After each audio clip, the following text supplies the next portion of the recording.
So Kate, I'd love to start with you to give us a little bit more of an insight on what you do with the Hollywood Health. Sure, thanks. So it's a mouthful. So our organization is the University of Southern California Annenberg School for Communication and Journalism, Hollywood Health and Society Program. Oh, I missed something. Annenberg School for Communication and Journalism, that's what I said. Norman Lear Center, Hollywood Health and Society. And here, in honor of Norman Lear, who's 100 years old, I got this at his birthday party last year. He's going to be 101 next month. But within the Norman Lear Center are two flagship projects, Hollywood Health and Society, the one that I direct, and the Media Impact Project, which Erica is director of research. So we're sister organizations under the auspices of the Norman Lear Center. So we just call ourselves HHS and MIP. So it's a big, long mouthful. But anyway, what we do there is we study and we shape the impact that media have on audiences. So Erica is in charge of the studying part, and I'll let her tell you about that in a minute. And my project, Hollywood Health and Society, is part of the shaping project. Now, we don't go in and tell writers what to write. God forbid. But they're the visionaries and they're the artists. But we can help support them in their research to ensure accuracy around their depictions. So whether it's health, medicine, science, public health, personal safety, policy, so all of those kinds of issues, we can bring experts to those writers to help them sort of understand the issue, make sure they get the language right, make sure they get the depictions as accurate as possible. And I hope Zoanne will give us a big shout out when it's her turn. But anyway, so we've consulted with hundreds and hundreds of shows. We were established in 2001, so thousands of shows at this point. We hold about 300 consultations a year with everything from medical shows to cop shows to kids shows to some reality shows to documentaries as well. So that's the shaping part, and that's what we do. So I'm going to turn it over to Erica to talk about the studying part at Media Impact Project. Sure, thanks, Kate. So at the Norman Lear Center Media Impact Project, we do research to really understand what are the messages that are being conveyed through media. Scripted entertainment, TV and film is really our bread and butter, but we also do research on a variety of other types of media, journalism, documentary film. We've done work on video games, music videos, music lyrics, but a large portion of our work does focus on scripted TV and narrative film. So there's the understanding the messages, because we know that messages in media are particularly influential, particularly when they come through narrative entertainment. Entertainment has a way of bypassing the kind of cognitive defenses, the mental processes that we tend to throw up when we encounter more overtly persuasive messages like advertising or even news. We tend to counter-argue those messages, like poke holes in all the ways that we think they're wrong, whereas entertainment messages can often fly under the radar. So it's really important that the messages in entertainment are accurate and nuanced, and fill these gaps. So that's what Hollywood Health and Society does to make sure the stories are accurate. And then we study how the messages are what are the different aspects, the context of these messages. We look at audiences in terms of what kind of entertainment they consume, what are their values, what are their kind of entertainment motives, like what are they seeking out of their entertainment, and then we look at the relationships between those things. And then finally we study the impact of these stories in media and entertainment on audiences in terms of, is it increasing their knowledge on a particular issue? Is it changing their attitudes? Is it even motivating them to act? in a certain way. So we do that through survey research. We also do a lot of social media, not just social listening or kind of reach and engagement, but we also like delve deeply and qualitatively into the content of the social media messages to really understand how these issues are being discussed in the social media ecosystem. So I'll pause there for now. That's great. I love that. I would love to also do a very quick survey of our audience here that we have. I mean, you guys came here on a Sunday to talk about climate. And so I assume that everybody in here has at least a passing interest in the subject matter, yes? Yes. Perfect. And how many of you are in the industry or would consider yourself a storyteller at all? Perfect. Great. Great to know. One thing I would like to be able to do with this conversation is we definitely have time allotted for Q&As, but I've sat on so many panels where I have a question and then 35 minutes goes by and it's no longer relevant. So I'm going to try and check in from time to time and open up the questions sporadically as we go through some certain topics. The first thing I want to address is we're coming up on almost 20 years since like An Inconvenient Truth came out. Right, and the motive of that was like, hey, people, this thing is real, I swear to God, like, you just have to start paying attention. And then it's followed by what, Jeff Orlovsky did with Chasing Ice. And I just think we are at this stage where the argument over whether or not this is happening is no longer relevant. And we're also seeing it, like in your study, that audiences recognize that. I was so fascinated to read that 70% of Americans are on a spectrum of alarmed to cautious about climate change. Not just accepting that it exists, but that it is very real and that it is affecting their lives. Meanwhile, from 2016 to 2020, only 2.8% of film and television scripts even mentioned climate-adjacent words, right? Can you kind of explore that disparity a little bit? Yeah, absolutely. So the statistic that 70%, I believe it's actually 75% now, okay, of Americans are alarmed, cautious, or concerned about climate change. That comes from the Yale program on climate change communication. I hope I got the acronym right. So they've been studying audience or Americans' opinions related to climate change for, I believe, over 15 years now and tracking those changes. So that continues to increase. There's very few people that are at the far end of that climate denial spectrum. Mm-hmm. They have an outside voice, outsized voice. Yeah. But the vast majority of Americans know climate change is happening and believe it's a serious issue that needs to be dealt with. So in our research, so we've assembled a database of transcripts from about 150,000 TV and film episodes going back to 1910.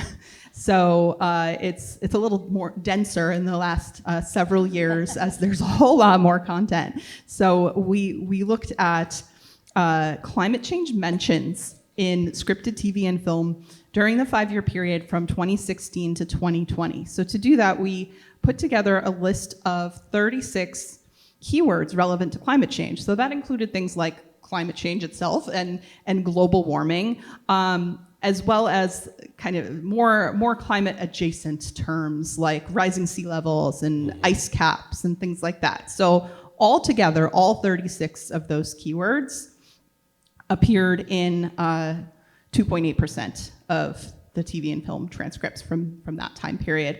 We look at climate change alone, it was only about 0.5%.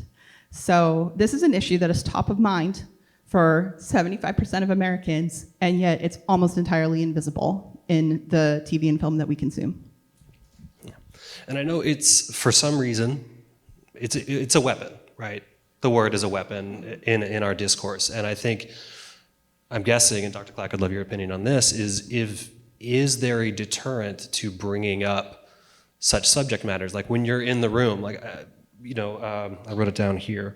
There's a writer, Victor Kanaj, I think I'm pronouncing that correctly, he writes for Big Mouth. And he was quoted in saying that he would never go into a room with a story and say, this is about climate change. He wouldn't even bring it up to the other people in the room. He says, I have to be more subtle about it. I have to make it, allegory or anything like that. Does it come up in the room when you're discussing future stories? See, this is where Grey's Anatomy differs a lot. We have, at the beginning, more of our cultural issues and that sort of thing were very subtle, and it was very groundbreaking for that time. But as we have evolved and as the world has changed, we have gone straight in on issues. So in our writer's room, we say, we'd like to do a story on climate change.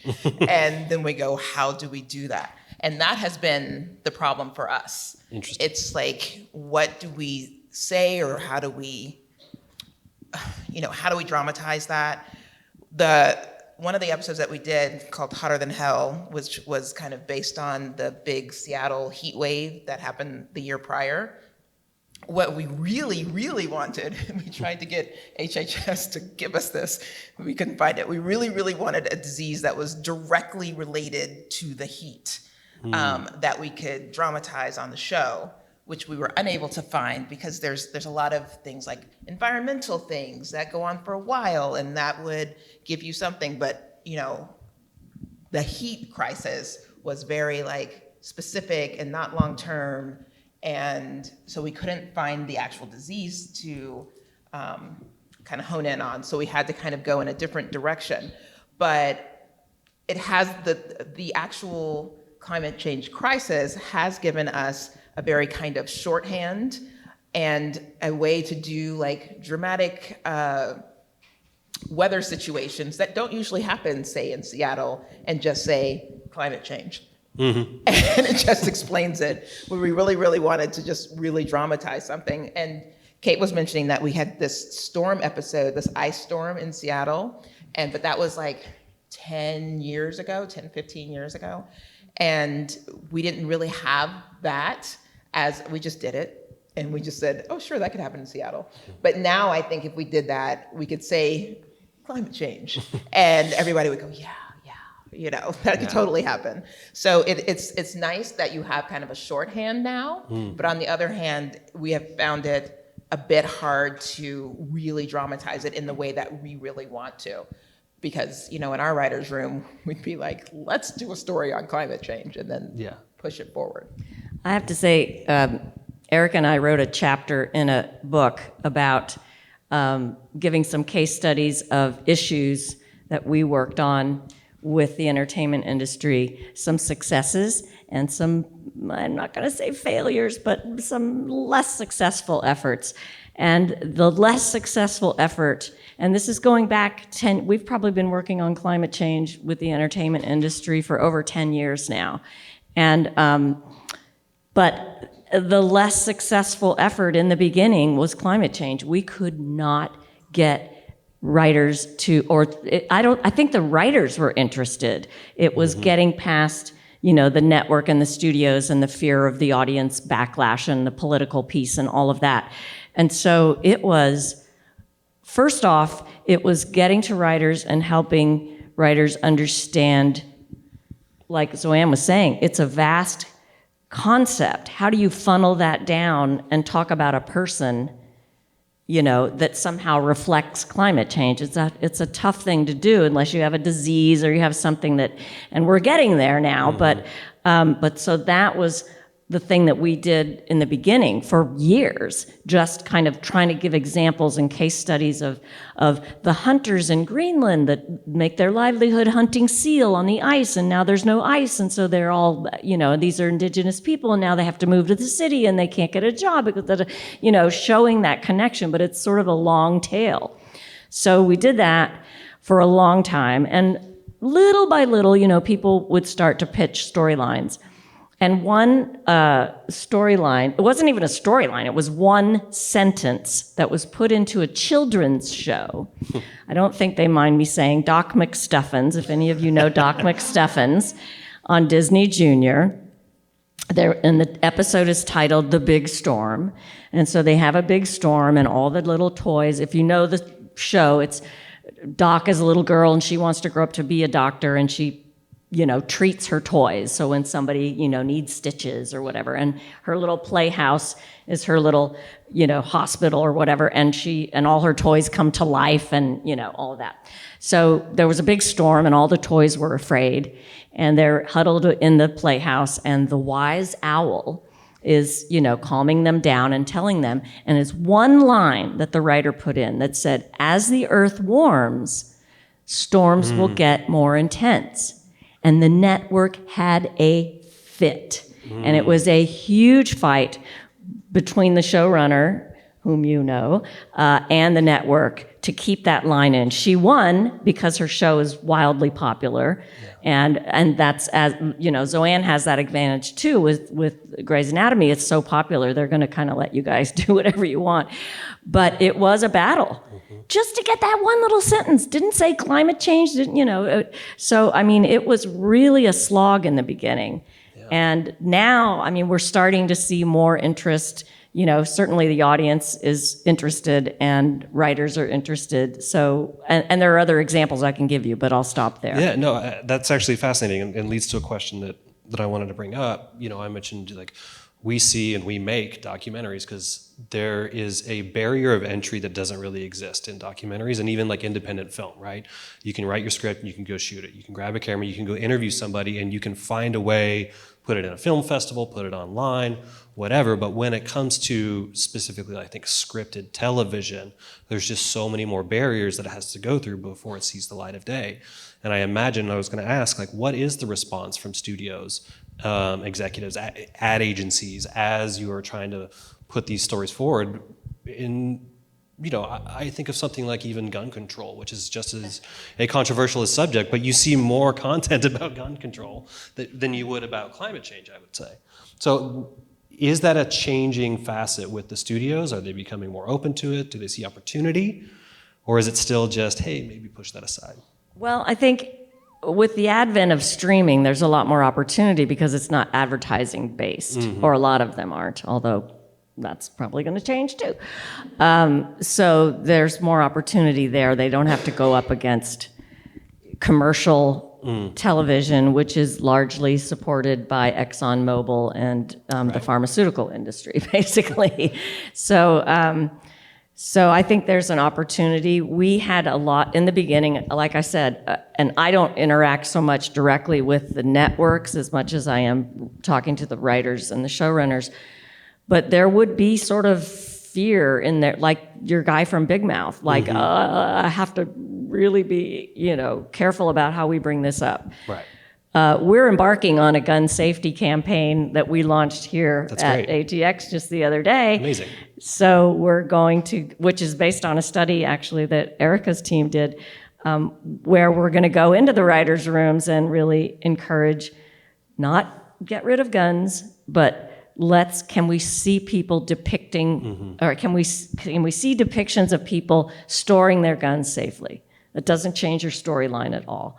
Around climate change, another effort that we're doing is, which is also based off a study that Erica's team did on plastic and plastic pollution.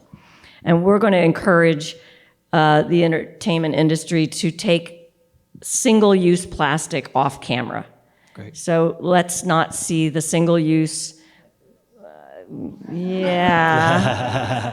I have a glass one. It's kind of down there, reusable. but anyway, yes, but the single use, the red Solo cups that they, first of all, and Erica can talk about that study actually, but, can we just not see people using those? Let's see them using reusable water bottles. Let's see them using, something that's, because the other thing we don't see, and I'll let Erica comment on it, is we don't see them dispose of it. It just magically disappears. And where does all that go? So you want to comment on that? So we looked at depictions of single-use plastics in popular entertainment. We found an average of 28 single-use plastic items per episode. Wow. And that doesn't even include what we called mass plastic events, which is like scenes at parties or in grocery stores where there's just too many plastic items to count. So we just counted that as like one mass plastic event. And that's in addition to the average of 28 additional items. And then I believe it was like 7% we saw being disposed of, and the majority of those were being littered. and it's never discussed. Like where the plastic goes is never discussed, except occasionally in documentaries.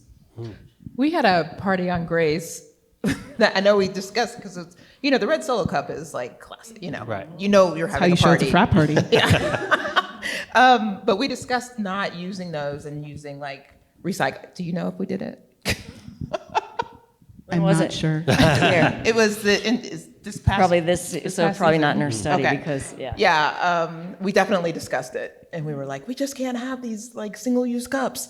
But I don't know if it made it through production. Yeah, that's I cannot great. There's like remember. a few shows that have done that. I mean, there was a scene in You where there was a party and people had, you know, reusable cups. In Superstore, they were all using Hydro Flasks. So it was a great, you know, branding opportunity for Hydro Flask, and Yeah. also a way to show, you know, reusable bottles. Like you could have people, you know, when they're getting takeout, request no utensils or request the non-plastic containers. Show people eating with metal utensils. There's so many ways to do this, and talk about it. Like that's the thing. Like some of these things might not be noticed if they're just kind of shown in passing, but actually, you know, have the character say, "I would like no utensils, please." Yeah. Well, there was a scene actually in that show Hacks where she's going to the soda fountain or whatever, and there's plastic cups, you know, and then you can get your drink. But above she picks up a plastic cup to get her drink, and then she notices that they're selling the reusable cups like they do in Starbucks and whatever. And you see her think about it, and then she puts her plastic cup back and picks up so that's like the tiniest little scene, and it didn't change the story that they were telling, but it made a huge impact. And it's kind of, you know, like we sort of liken these things to the seatbelt campaign, the designated driver campaign, where the entertainment industry took it upon itself to show, you know, some of us that are of a certain age in the room remember the days when it wasn't cool to wear your seatbelt, you know, and people just didn't. And the entertainment industry embraced that issue. So anytime anybody got in a car, they just put on their seatbelt, and the next thing you know, we're all doing it, and we don't even think we think it's uncool if you don't.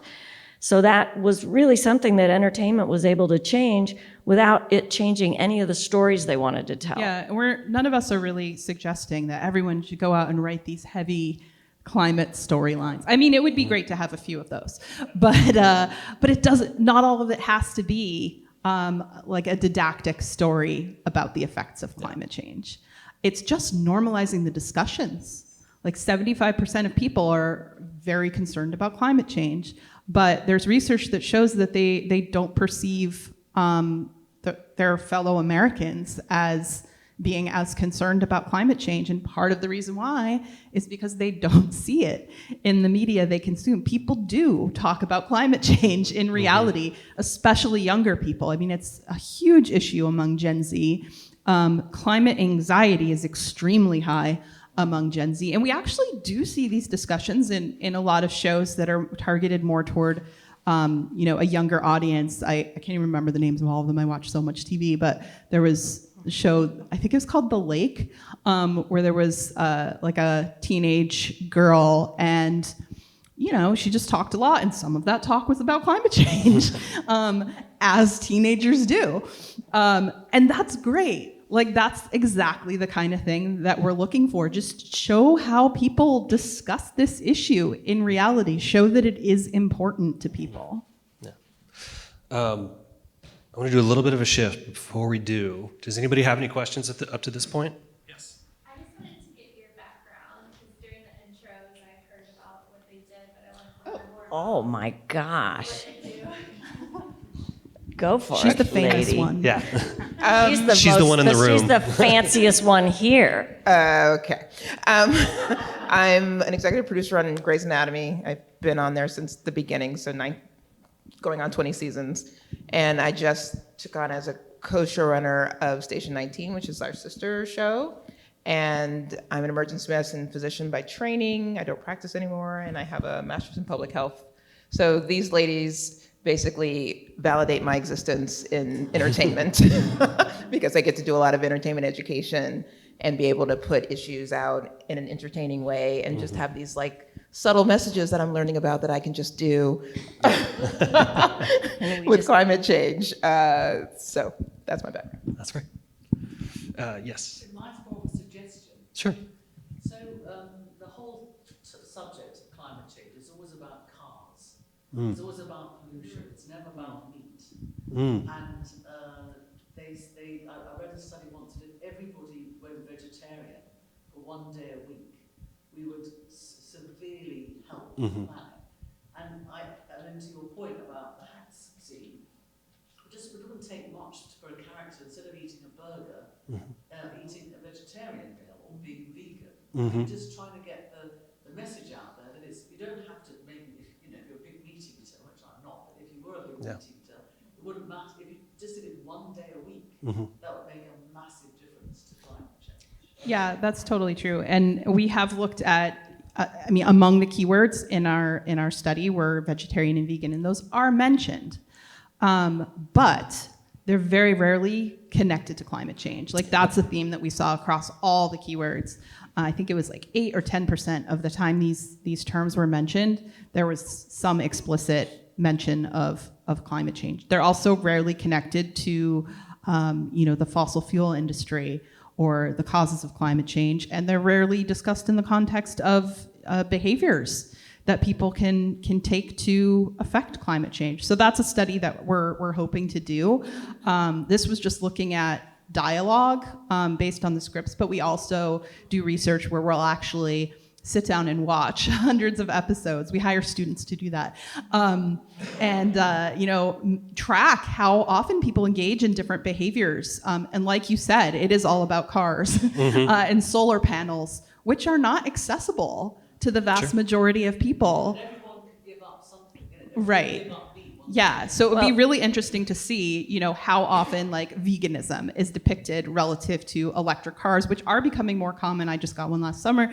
And I think when people think like, oh, how can I show people taking steps toward combating climate change? Like the obvious one is like, show them driving an electric car or show them getting solar panels, when in reality, those things, it's helpful, but it has much less impact on greenhouse emissions than consuming less meat or becoming vegan or flying less or not driving at all. Yeah. Well, and the other thing about this is that I want and this is something that I struggle with all the time too, is yes, I drive an electric car, I am vegan, I do my thing. But until we have corporate and political will, those are the corporate world has succeeded in marketing climate change as if it's our individual responsibility. Yep. And, and they don't have to do anything because we just have to change our behavior. Now, Amen. it's all of us. We do. And we can change our buying and our shopping and things like that. But storytelling in terms of, really exposing who's really contributing to this, what countries are really contributing to this, and that it's not just about recycling and driving an electric car. That actually leads perfectly into Another storyline for you. Yeah, what I wanted to talk about next, it's two prongs. It's tone and it's subject matter. One of the things that we've come up against when we program constantly, we refuse to program it anymore, is so much of the content when it comes to climate change is basically like, the planet is dying, it's your fault, but there's nothing you can do about it, watch this movie. And that's just not effective storytelling. There has to be some kind of impact campaign tied to it or a hopeful tone tied to it, because climate doesn't have to be a negative story, right? There's good things people are doing good things and there's good stories to tell. So I want to talk about tone a little bit. Like, do you see that? Like extrapolations, right? That's the big show, and I know you're studying that. I think within that, it's such a big, heady matter about like massive temperature change and things like that. And I think it is effective, but I also really would love to be seeing stories about like the intersectionality of climate change, food justice, economic justice, racial justice. It's all tied into climate. Do you have when the studios are talking to you, does that come up in conversation, or is it just climate? Well, that's really the beauty about the subject of climate change is that there's so many ways you can go. You can talk about racial justice and bring climate. Climate is definitely part of that.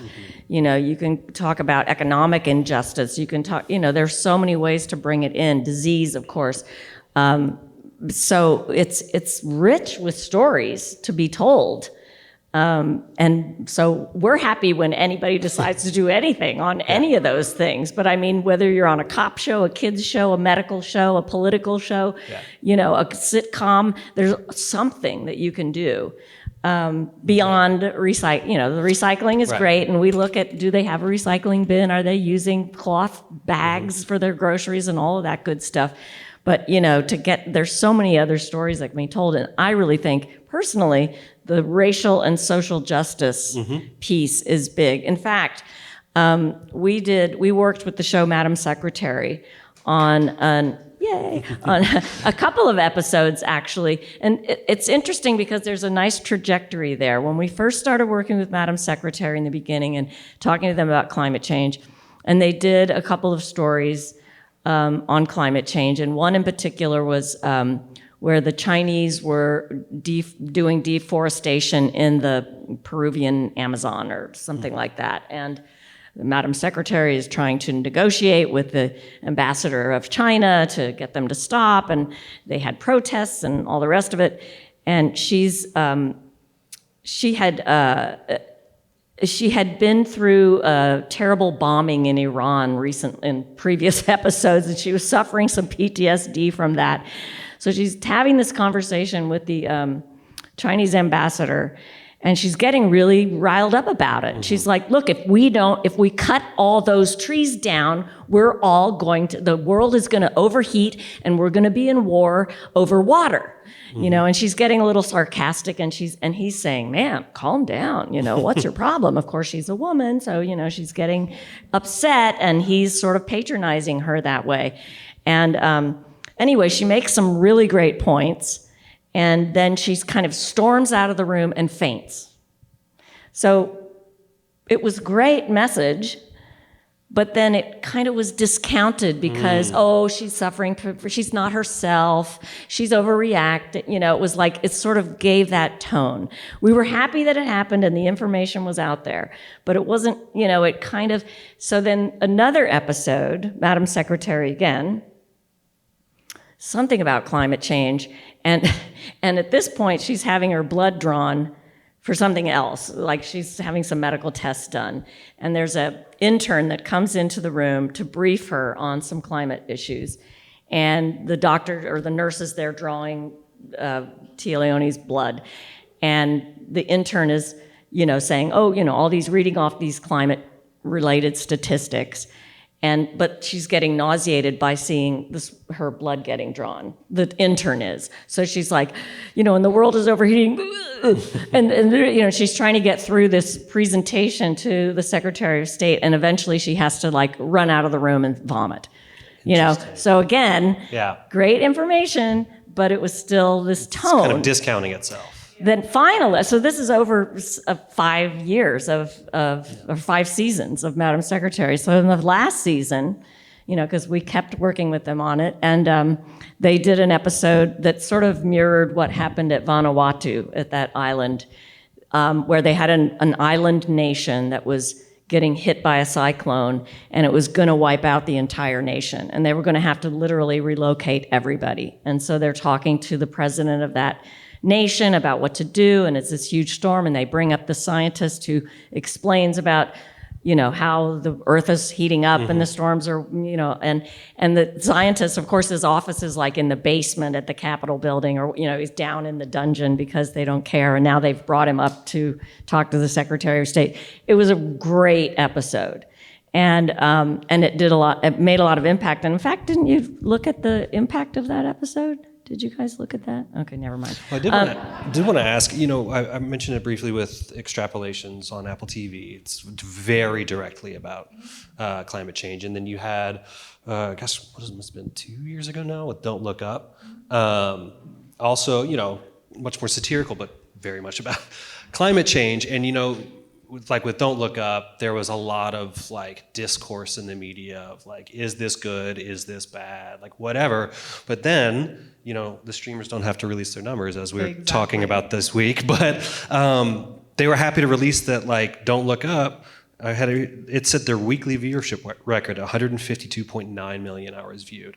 Do you have any insight into something like extrapolations and what it's I doing? don't have insight into their viewership data, unfortunately. Right, correct. I wish we did. Right. With Don't Look Up, so Netflix did commission an impact study, not from us, from another organization, but it is unfortunately internal to Netflix. Exactly, So yeah. we can't get our hands on that data.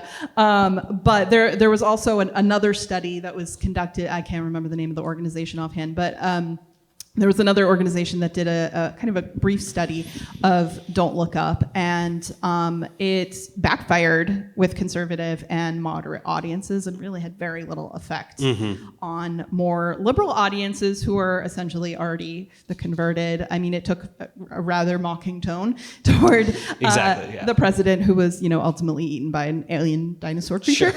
Spoiler. Yeah. Yeah, so the right did not, identify necessarily with the message of that film. But to your point about kind of these gloom and doom narratives that we see all the time, like that's the vast majority of climate content that we see. It's these post-apocalyptic visions. Water world. We asked, we did a survey of people who were in those three audience segments: the alarmed, cautious, and concerned. And we asked them to name any climate stories that they could think of in fictional entertainment, either good or bad. And by far the most common, we did this research in 2021, by far the most common one, can you guess what it was? Sorry?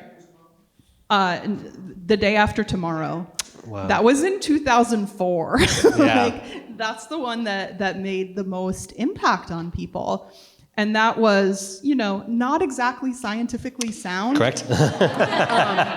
So the thing with extrapolations, like, it was designed to be not this doom and gloom narrative. It's not optimistic. It's not pessimistic. It's realistic. Right. It's supposed to be like, if we continue on the trajectory that we're currently on in terms of global temperature rise, these are the things that are going to happen. So some of these things do seem pretty apocalyptic, but the idea is, not showing this as like something that's inevitable. Exactly. There are things we can do now to stop this from happening, but there's also life. There's, there will continue to be relationships and all of these other things that are happening alongside climate change.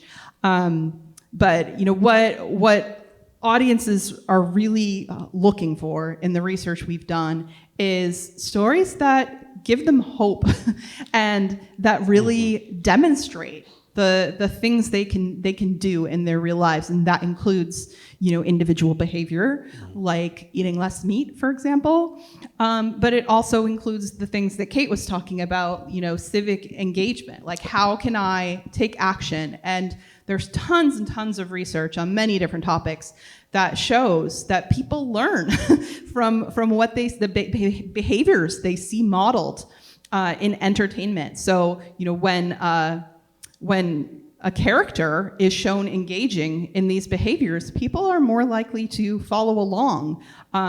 It generates these social norms, and most importantly, it gives people this what's called efficacy, where they have the confidence that they can do these behaviors in their own lives, and the confidence that if they engage in these behaviors, it's going to have an impact. And that is essential in getting people to move from like attitude to action. That's great. Yeah, there's just like, when you start telling climate stories, it's just, you can almost in certain ways think of it as like a situation. Like, this is the situation we're in, and now we have an opportunity for stories about community or innovation. There's always that doesn't have to take this one track every single time, because people then feel like they're being preached to. And then there's this like idea of like perfection, of like, I am the perfect person for the climate. Like, climate is my job and I'm holding a plastic. Like it happens. Like we're not. You know what I mean? Like, yeah. Okay, we are actually. I want to open up. I just wanted to jump one other thing. Again, there's such a wide range that you can go in terms of storytelling, but water is another huge issue that, some parts of our country have no water and others have too much. And if they can build this is my own little idea, but if they can build a pipeline for oil, couldn't they build a pipeline for water? Anyway, that's just an aside. Maybe that's a whole show, I don't know. But no, water is just really a really important issue, and the preciousness of it. So even just showing characters not turning on the water to take their pill and then staring wistfully out the window while the water is just running, like can we, those kinds of scenes can change, having them turn the water off. I just finished binging all of Better Call Saul, and water is he's always showing like the water dripping out of, at least it's just dripping. But there are little things like that the TV can do, again, that is a kind of changing or helping us see better modeling that we can then incorporate into our own lives. So water is important. And, the word drought, it's not applicable to the US anymore. This is the new normal, It's the desertification, not the decertification, the desertification of the West. It's not going to go, these reservoirs aren't going to fill back up to the degree that we think they should be. So that's just another thing that, any show can show the preciousness of water. Sorry, I just had to get on my soapbox there. You'd like to add and there? Zoanne wanted to say something. Yeah, just going back to your networks thing. I don't have that problem necessarily on Grey's Anatomy and the Shondaland shows, but I was thinking from what you guys have talked about, I had a pitch that I went out with a year or two ago that had a huge climate change story in it and was about like a city doctor going to a rural area, and it had a lot of talk about like racial stratification and all of the things that we've talked about up here. And I really wanted to, and I was like, this is a no-brainer. Everybody's gonna buy this. Nobody bought it. Wow. And we went to like Try again now. 4 different networks. Did you get any direct feedback that you felt like? No, actually, they thought about it for a long time. Like usually, in the past, I've done pitches and it got either sold in the room or shot like by the next day. And the ones that I didn't sell, I didn't hear from for a while. And this was one of the ones that I didn't hear from for a while, but it was a long while. And it was like there were some people that were fighting for it, and some people who were like. So I think it went to a lot of different stages within the networks, but I think I pitched it like 4 different places, and it didn't end up going, which I was actually surprised because I felt like it would be able to meet that, the flyover states, as we like to call them. It would meet that, and we had this really great like kind of arsenic poisoning in the water kind of thing, and it was based kind of on the town that my mom grew up in was San Augustine, and literally, the racial stratification was the black people on one side, the tracks, and then the white people on the other side, and it was like this whole, like just all these stories that I wanted to tell, and nobody was willing to tell them on television. Yet. I do want to open for a couple more questions if we've got them. Yes. Who would you say is the biggest antagonist to change? What actions are they taking to inhibit that? And then, like, what emotion is causing that? Is it just greed or existential fear? Oh, greed. I mean, that's my opinion. Greed, again, it's the oil industry, it's the banking industry, it's what we put our value on. What are we valuing? Carbon credits, sorry, they're kind of BS. It's a nice gesture, but they're not really doing anything. And the airlines and the big corporations are using that to sort of, greenwash themselves or to pretend they're doing something. So I think really this is, again, just me, and I'm not a climate expert. I'm just an expert on watching TV, which is like There you go. Like the best job in the world. But, you know, just from all the climate scientists and people that I've worked with on this, yeah, it all boils down to money and what we value. And if we start putting our value towards something else, you know, toward improving the environment instead of continuing on this track of growth. We live on one planet. You can't, you know, capitalism is about growth, constant growth, growth, growth. You can't grow past this planet yet. I know people are trying, but so it's changing what we value. Do we always have to be growing and consuming more and all of that? And I think that's an attitude shift that the whole world has to take. That's just me. That's a good. Yes, sir. Two questions actually. I'm curious about the collaboration you have with shows. Do they approach you or do you approach them? And second, how do you do your data collection and surveys? I'll go first. Yeah, that's a great question. It's both. So we have operators standing by to take calls from writers at all times, emails or mostly, but you know, and so if a show is already decided, we're going to write about X topic. Then they can reach out to us and say, hey, we're going to write about this topic. We really want to talk to, and Zoanne's team does this all the time. They find like the most obscure disease or innovation, and they want to talk to this one specific person who invented it in, you know, New Zealand or something. But they'll call and say, you know, we want to talk to somebody in this field, and we'll hook them up with that person, and we'll facilitate the meeting. We can bring them into the writer's room, or, you know, it's an email exchange. Sometimes the show will come with just script pages and say, is this right? Is this what the doctor would say? Or is this, you know, and we can have it checked by a couple of experts to make sure that's the case. We are not the experts, we're the liaisons, you know, so we have a database of over 2,000 experts that are willing to consult pro bono.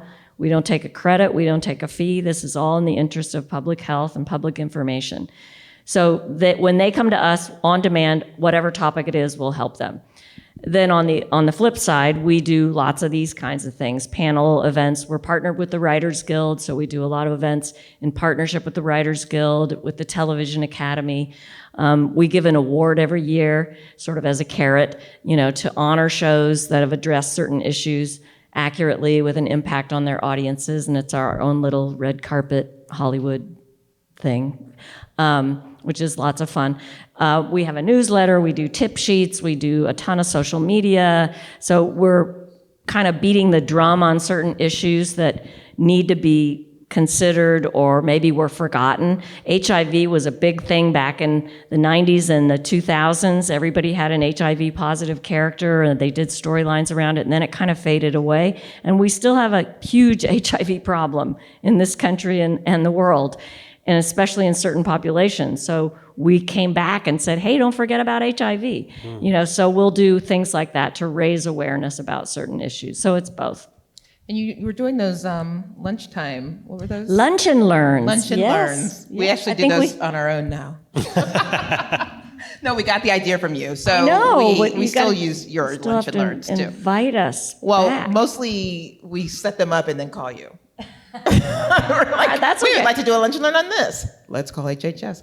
But yes, we call them all the time. And then your tour that you're doing. Oh, yes. Yes, thank you for bringing that up. You're welcome. So we do, sometimes we take writers on field trips, which we call on location, and we'll pile them into a bus and take them to NASA JPL to learn about climate change, which we've done a few times. And next week, actually, we're going to pile writers into a bus. And you're coming, aren't you? Yeah. And drive them, we're calling it a toxic tour, because we're going to drive down La Cienega Boulevard in LA, where there's all these oil derricks pumping, and people live there. And we're going to talk to the communities that live amongst these oil fields, and then further down south in LA to the huge chemical oil factory, whatever it is, down there off the 405, if any of you know LA. And again, talk to the communities that live in the area, learn about the issue. Then we're going to meet a person who does ocean cleanup, pulling plastic out of the ocean. Then we're going to go have lunch at an organic garden with all, no meat, vegan meal.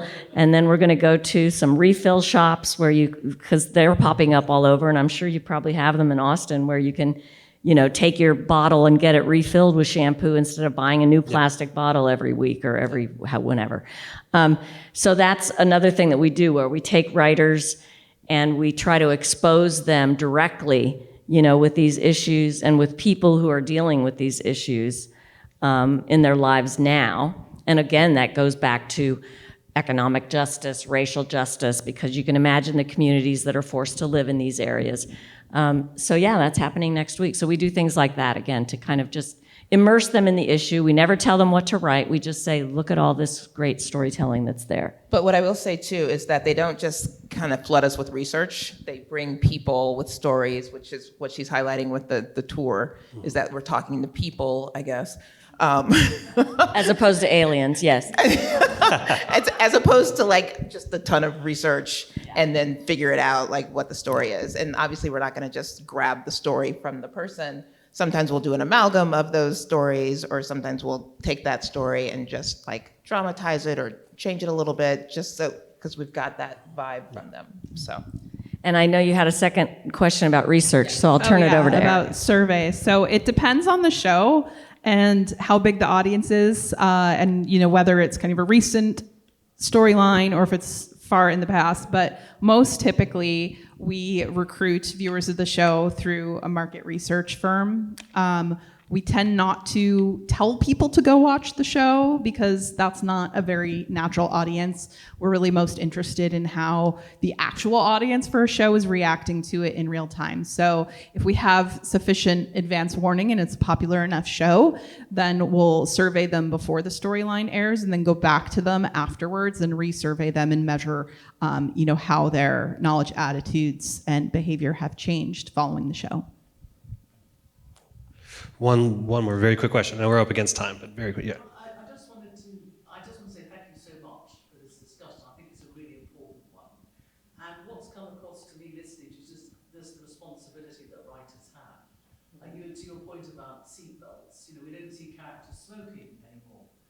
So it would be wonderful if we didn't see characters eating burgers necessarily. Mm-hmm. But the question I want to ask all three of you, I don't know if you could answer this, is why do you think climate isn't sexy as a subject? And why do you think writers are not running this and actually thinking, I could really do something really good with some of my work and raise some sort of consciousness around the subject? Did you do some research on that? Not on writers specifically. I mean, I personally think they have a misperception of kind of what the level of public opinion on this. I mean, you can show them the research that shows that like 75% of people are concerned about climate change, but it doesn't register because, they hear from the advertisers who have a well-funded campaign Yep. to make the public believe that this is not an issue that people care about. So therefore, the public believes this is not an issue that people care about. And the executives are part of the public. They likely care about it. There's also the perception that climate stories are didactic and heavy-handed, and it's true that they can be. If done well, they certainly don't have to be. It all needs to be character-driven. I mean, that's where most stories start, right? With the character and what situations is this character facing?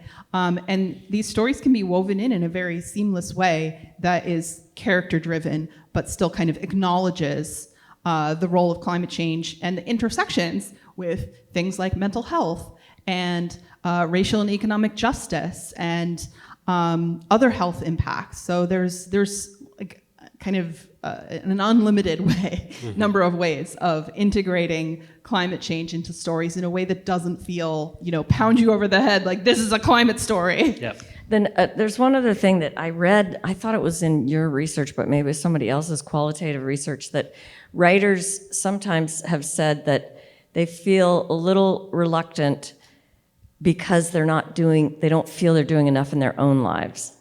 So they feel like, how can I put this message into my show when I'm not doing it myself. I think it's a cop-out, but I think I understand that logic, and I don't know if you've heard that from anybody. I have not heard that, but what I would say, like when we were talking about the gun control thing earlier, like the difference between doing like a gun control story and a climate control story is it's immediate. Its effect is very like in your soul. You can see it. It happens.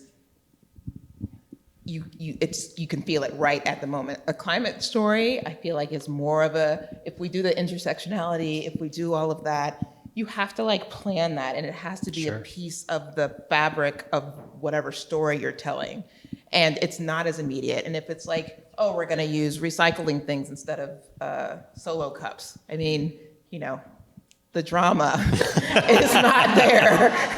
So we can integrate these things, but I think for a real climate story to really take impact, like I was saying with the one episode that we really wanted to really focus on climate change and we couldn't find the disease, it would have to have been something that we kind of started at the beginning of that season and followed that character and saw how the environment was changing and this caused that. So on this hottest day, you can see the impact on that particular character. Like, I feel like it has to be something that's super integrated and maybe not to the point of extrapolations, but integrated within the thing. And it has to be something like, for instance, we were gonna do, we were really excited about doing like a food desert story, and Bailey, one of the characters on Grey's Anatomy, having like, an urban farm that she was gonna, we talked about it for years and years, and then what it ended up being is she took a little hiatus and we heard that she had an urban farm, and then she was back at the hospital. So it was like a tiny, tiny little thing that we had really wanted to build up, but it's like every time we tried to like dramatize it, we're just like, So I think it's just a matter of trying to like really integrate it into the storyline and finding that character that it's gonna really impact. Like you said, character driven, but to find that impact and then make that impact dramatic, whereas in a gun story or something like that, it's like, and we studied a gun story on Grey's, and it had a huge immediate impact. Very cool. Which I actually talked about in our gun safety panel. Can I go back to you for a Friday. second? I hear that you're British. Are you based here in the US or in the UK? I'm in the process of relocating. To here?